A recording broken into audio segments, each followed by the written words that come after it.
I'm Reverend Jennifer Nordstrom. I'm so grateful to serve this congregation as your senior minister. I'm grateful to be back after a 5-month sabbatical and to be with you again. Thank you for that. On my sabbatical, I had the pleasure of going to a concert here in Milwaukee where I witnessed an entire stadium of people welcome someone. In the middle of the set, the artist was doing crowd work, and she noticed a young person near the stage with a sign asking for an autograph. So the artist pulled the sign up to autograph and asked the young person their name. "I'm Juno," the young person said. "It's new." "It's a new name?" the artist asked. And the young person said, "Yes, you're the first person I'm telling it to." "I'm the first person to hear your new name?" the artist asked over the microphone with 15,000 people listening in. And when the young person shakily nodded yes, the crowd erupted in screams and cheers and cries of welcome.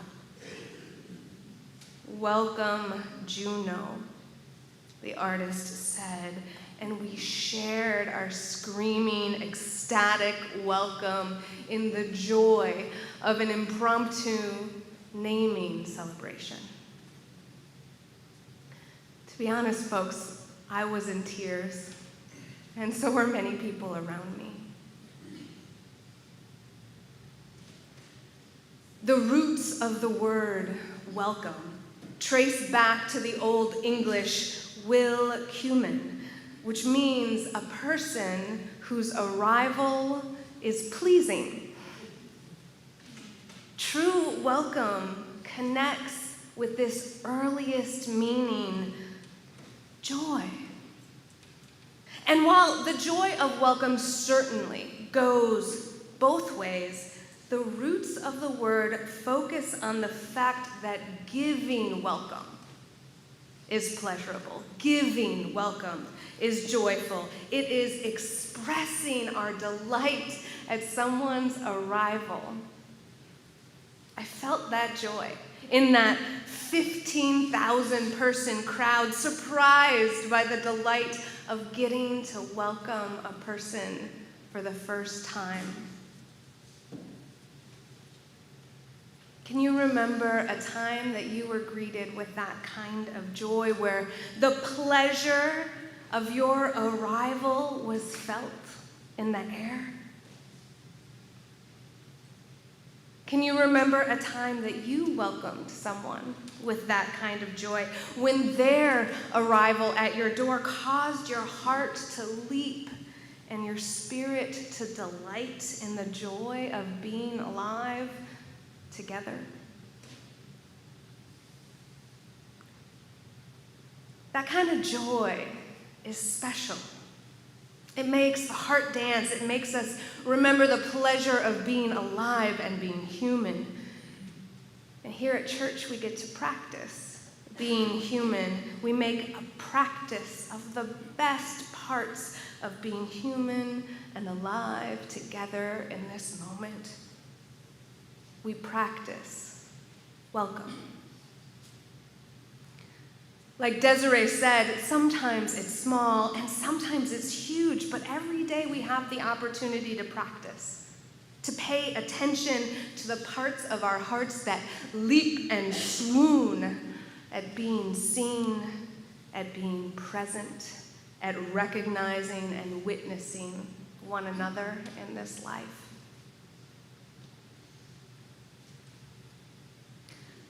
I have a friend who was raised evangelical and was super involved in church life growing up and as a young adult. But my friend also knew that he was queer. And at some point in his 20s, the cognitive dissonance, that tension and opposition between the various parts of himself, his Christian identity, his church reality, the theology of his congregation, and his queer identity, his queer reality and the desire to live authentically as his true self became too much. In a story that's unfortunately all too familiar, things came to a head and he left and also got kicked out in an avalanche of cruelty and trauma. The religious wounding that happens in these kinds of situations is too common, and it echoes for years, sometimes decades, sometimes a lifetime. Part of our work as a religious community is to heal religious wounds within, but also for and with one another. Wounds that are formed in community are also healed in community. It's scary to confront old pain, old wounds, and yet I know that many of you sitting here have. I know because you've told me. People here are healing from all kinds of religious wounds, from sexuality to gender identity to sexism to divorce to racism to the rejection of friends and loved ones to gaslighting. Sometimes religious communities get it wrong. They don't always come together to celebrate one another, don't always center the inherent worth and dignity of every single human being. Since 2014, the University of Pennsylvania's Dr. Jer Clifton has been conducting research on core beliefs and how they shape our perception and experience of the world. According to Clifton, quote, "We don't form perceptions based on what's objectively true of the world. Instead, our brains gives us bits and pieces. Our brains are figuring out as quickly as they can how those pieces fit together in a way that makes sense. So a general belief about the world as a whole is potentially a critical part of deciding what makes sense from the information our senses are bringing to us. What seems likely? What seems real?" Clifton's research into this subject, which was supported and reported by the Templeton Religious Trust, was broad. They had 70 researchers who found 80,000 examples of people expressing a belief about the world, mined from over 2 billion tweets. They also held a dozen focus groups with Islamic, Christian, Hindu, and Buddhist people, and they gathered work from psychology and philosophy and art history and comparative religion and anthropology and political science. From all of that data, they developed over 200 questions that they then asked to thousands of people. The research team found 4 main patterns from all of this data, which I'm now quoting from the summary article in the Templeton Religion Trust. The researchers found 26 core world beliefs. They found that those beliefs were stable. They were stable across time, as stable as personality traits like extroversion. They also found that you cannot determine someone's world beliefs by looking at them or knowing their social location, i.e., the beliefs are seemingly unrelated to demographics like gender and race or ethnicity or income. And finally, a person's core beliefs are massively predictive of how they live their life, how they experience the world.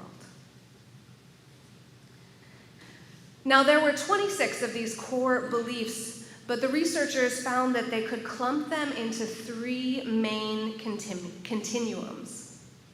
The first one was, do you perceive the world to be safe or dangerous? The second was, do you perceive the world to be enticing or dull? And the third one was, do you perceive the world to be alive or mechanistic? Now, in Unitarian Universalism, with our history of transcendentalism, our process theology, and our commitment to the celebration of life and the spark of the divine in every living being, we are pretty squarely in the camp of the world is enticing and alive. We celebrate this. In worship, we bring our attention back to beauty again and again as a spiritual practice, and we engage with the divine in every living being. That other question, though, is the world safe or is it dangerous? It's a little more complicated in our Unitarian Universalist faith and history.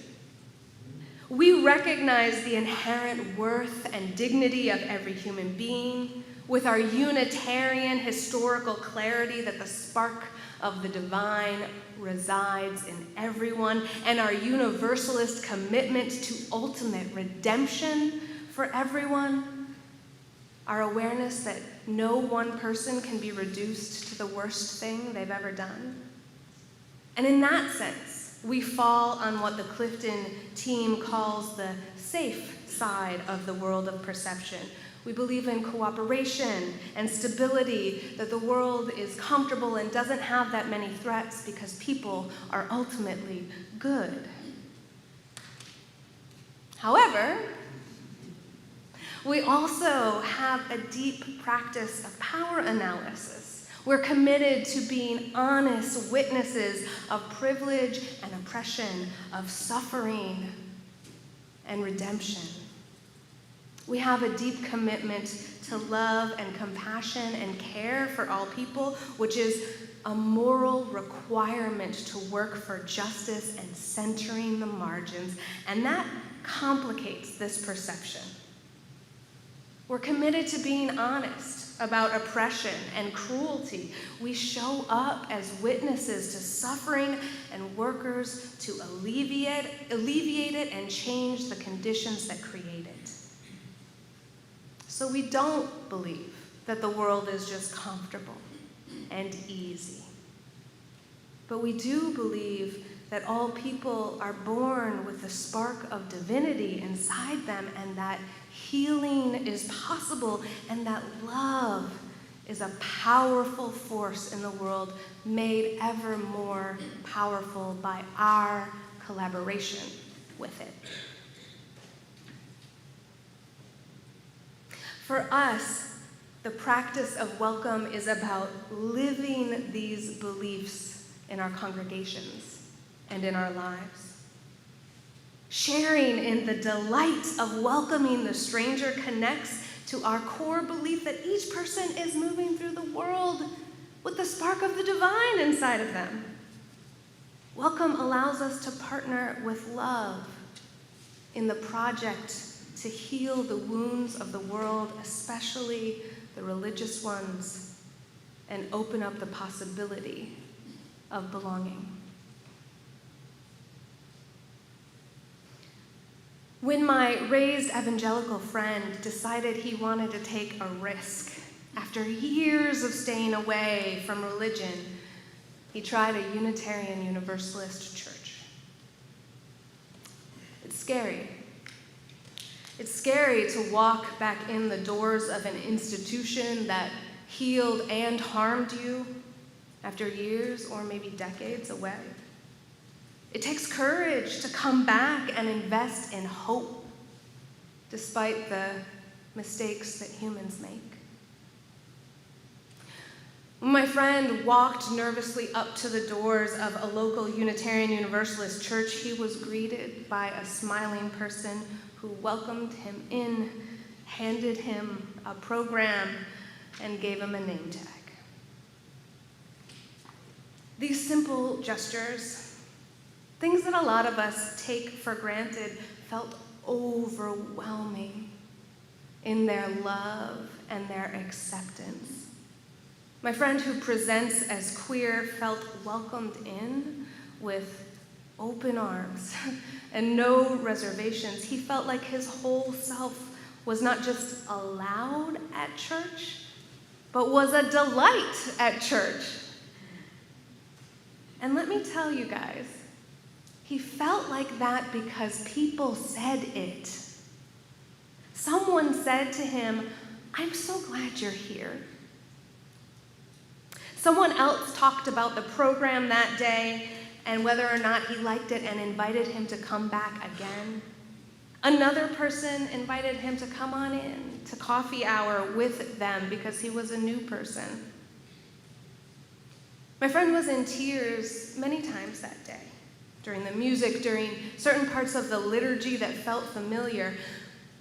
But the ability to access those tears and the feelings that were under them, feelings like relief and acceptance and the opening to love and spirit and belonging, that was only possible because he felt welcome. My friend now has a new access to faith and to spirituality and to practicing in community, a new access to belonging in religion, because one of our Unitarian Universalist churches did their job and welcomed him well. Welcoming people well is a practice. We can't just set out a welcome mat at the door and call it a day. Welcoming someone into church, like welcoming someone into your home, takes intentionality and preparation and commitment. The membership team will tell you all about how much they think about welcome and their work to enact it. If you're excited or interested in that, talk to Lynn Jacoby. I'm sure she'd love to have you on her team. Welcome requires our attention. It is emotional, it is labor, and it saves lives. Our Unitarian Universalist faith saves lives. Our UU churches are some of the few places that a trans kid will have an entire community that affirms their identity. That saves lives. Our Unitarian Universalist congregations are some of the few places where an adult who isn't sure about God but needs people in a consistent and caring community of shared values, can come and be their whole authentic self, and that saves lives. Our UU churches are some of the few places that young people can come and experience sexuality education that teach about identity and consent and decision-making and healthy relationships in the context of our whole lives, and that saves lives. Our mission here is about loving the entire person, loving people authentically, and creating space for you to show up and nurture your spirit, for your spirit to grow and flourish in your whole self. Doing that kind of work in today's isolated, individualist world, it saves lives. The only way that new people have access to this life-saving faith is through welcome. A new person needs to feel safe and wanted and genuinely welcome in their full, complicated, whole self in order to be able to experience the gifts of Unitarian Universalism. And that is why we practice. To give people access, people we love, people in our families, ourselves, access to this good stuff, this life-saving stuff. we also want our children to have access to it. Today, we had our children and our youth in the service with us for a little bit longer than usual. Our goal with this change is to create lifelong Unitarian Universalists. Unfortunately, Unitarian Universalism has the lowest retention rate of mainstream Protestant denominations. The most recent study found that 12% of our adult Unitarian Universalist congregants were raised as UU. The average mainline Protestant retention rate is 52%. Reverend Kimberly wrote a powerful article in this month's church newsletter where she makes the link between children being in service and our kids continuing to be Unitarian Universalists into adulthood. Without being in worship, without having the texture and the feel of the liturgy, the memories of sitting here in the pews with their adults, children don't develop an ownership of UU worship, an ownership of the sanctuary. And we want our kids to feel like they own this place. Like this is theirs, like they belong here in all of the parts of it, including worship. And there is joy. There is joy in being able to welcome them here and also be welcomed by them into their lives, into their faith development.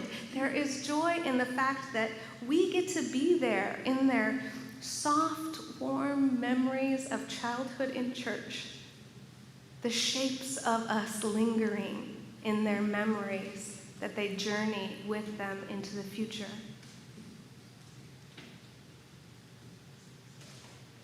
Welcome is a practice. It's not a mat we can put out and be done with it. It requires us to return again and again to our values, to the inherent worth and dignity of every human being, of all varieties of age and race and class and gender, all varieties of wiggliness and noisiness, all varieties of access needs and body shapes and ways of learning. It's a practice that we return to for the joy of experiencing another's presence at our doors. It's the joy and the pleasure of returning to greet one another's faces, the delight of getting to be human and alive and here together. We'll get it wrong sometimes. We'll forget. We'll be human and we'll get irritated and we'll put our preferences out in the front. And then we'll return again to practicing our values and recall the sheer delight of getting to be here now with one another.